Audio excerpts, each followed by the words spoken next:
Mettiamo tutto in scena. Diamo le pronte in sartoria, per favore. 1, 2, 3, 4, 5, 6, poi ti muovi. Vai. Motore. Azione. Alza un pochino la testa. Stai indietro all'inizio. Adesso guarda in alto lassù. Avanzi verso di me. Guarda sempre la mia mano. Non vi va come vi guardo? Non vi guardo. Non vi guardo. Giriamo. Buonasera, grazie.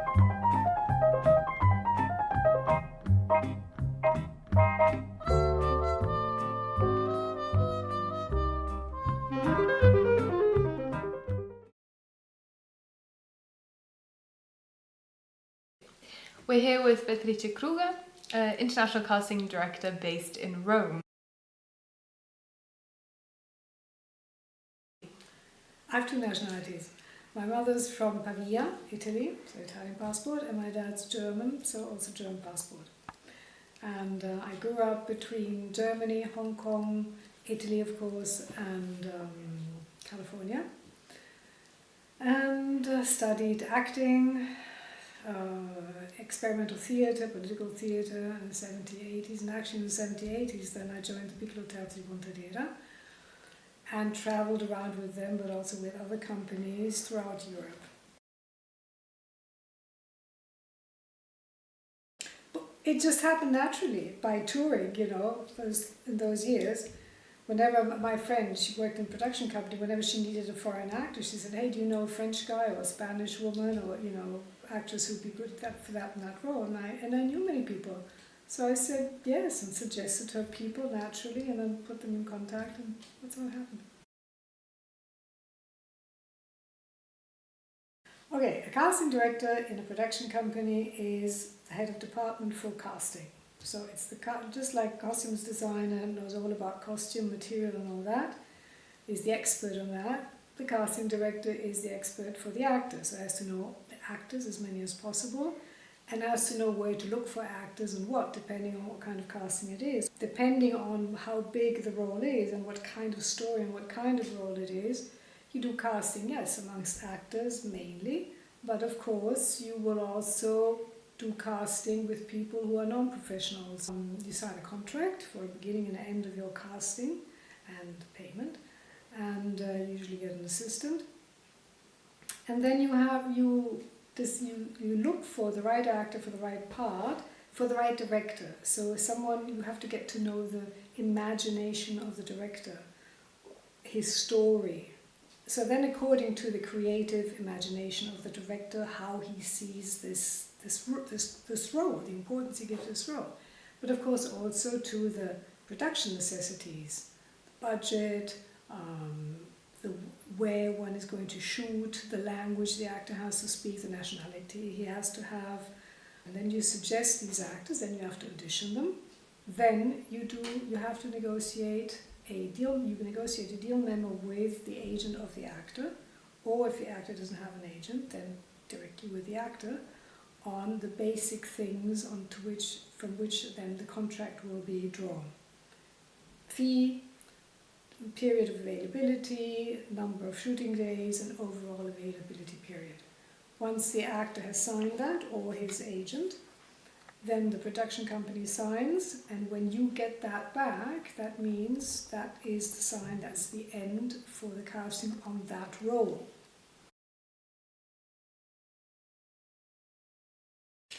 Okay, something that immediately comes to my mind is the L'ora di Religione.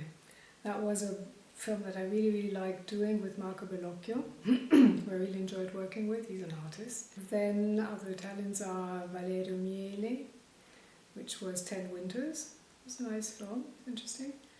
And with Vicky Tognazzi, Cadaveri Eccellenti. But then of course there's also the bigger films which were very enjoyable so far. That was Woody Allen's To Rome with Love, or Spike Lee's Miracle at St. Anna, or Rob Marshall's 9. That was really fun. I did partially, European casting also for Ocean's 12. A couple of years ago I did The Divine Order, the Swiss film. Then I did for Fatih Akin, yes, Solino, and the one about the Armenian Holocaust that was called The Cut. was founder of the Italian Casting Directors Association. Then it was refounded after a couple of years, and I'm still a member, so yes, that's very, very good. And then I'm a member of the Casting Society of America, and I'm a founding member plus the president or chairwoman, whatever you want to call it, of the International Casting Directors Network, and I was the chairman of them until February, like 2 months ago. I'm also the founder of Talento, a platform for casting professionals and European actors, professional European actors, and it's accessible in 6 languages: German, Italian, French, Spanish, English, and Russian.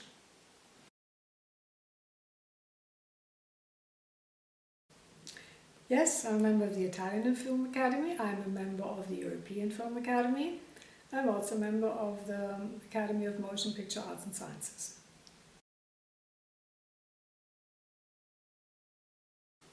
When you really get into it, when you have good alchemy going on with the director, which you have to get to know the director, right? Because you have to get to know his vision, his imagination, and that always goes back to how somebody grew up, you know.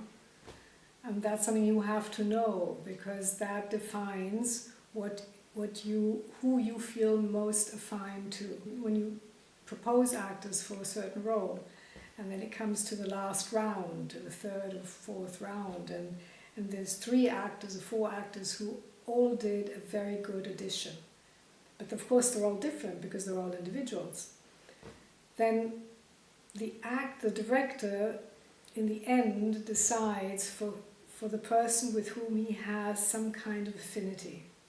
And you have to get to know that affinity, or it's good if you get to know that affinity very soon, because that way you can give him more, better suggestions for what he would need. And if you compare the mentalities between the different people, the different, like the Germans, the Italians, the Americans, the Chinese, the further away, the more interesting it gets, you understand that these things, they form you, right? And so that's what's important in this alchemy. That's why I'm saying it's intimate. It's important that you understand this as a casting director, because as a casting director, you're not the director. You collaborate with and for the director, but he's the guy who's going to be directing, or she is if it's a woman.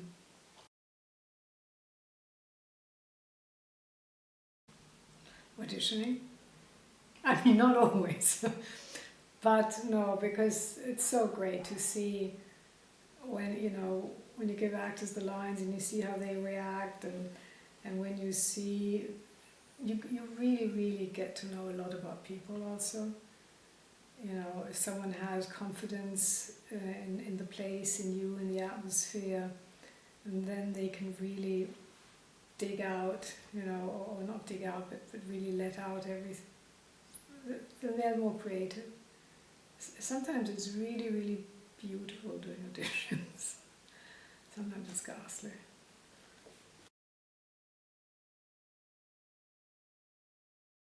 To not worry too much, I find. There's always pressure from the director. I mean, for the director, it's a very, very, that's why I keep saying intimate moment, because for the director, the moment when he casts a film, especially in Europe, where most of the directors are auteur directors, so that means they've written the story and they've invented the characters, and that also means that usually they wait at least 3 years, if not 10 years, to actually do the film. They've written, and with the characters of this film that they've invented, they've been living for 3 or for 10 years. The moment then that it goes, like I said, on another occasion, as long as we discuss a screenplay, everybody sort of immediately understands what you mean and everything is clear. Why? Because everybody automatically associates a certain image of that character. But the minute you have to choose, the director has to choose which actor is going to be that image that before everybody agreed on, that's where the differences start. Because of course the director, takes from his baggage, from his experience, but maybe someone else looks at it and says, has a different extent. We all have different memories, different associations. That's where then people say, no, no, yes, no, no, no, you know. And that's challenging because, well, if you get along well with the director, and this also in this case it's intimacy in a certain way, then of course you fight for it, or you try it, and you have to be very calm. You have to be careful not to go, you have to be wise. I think you have to be wise.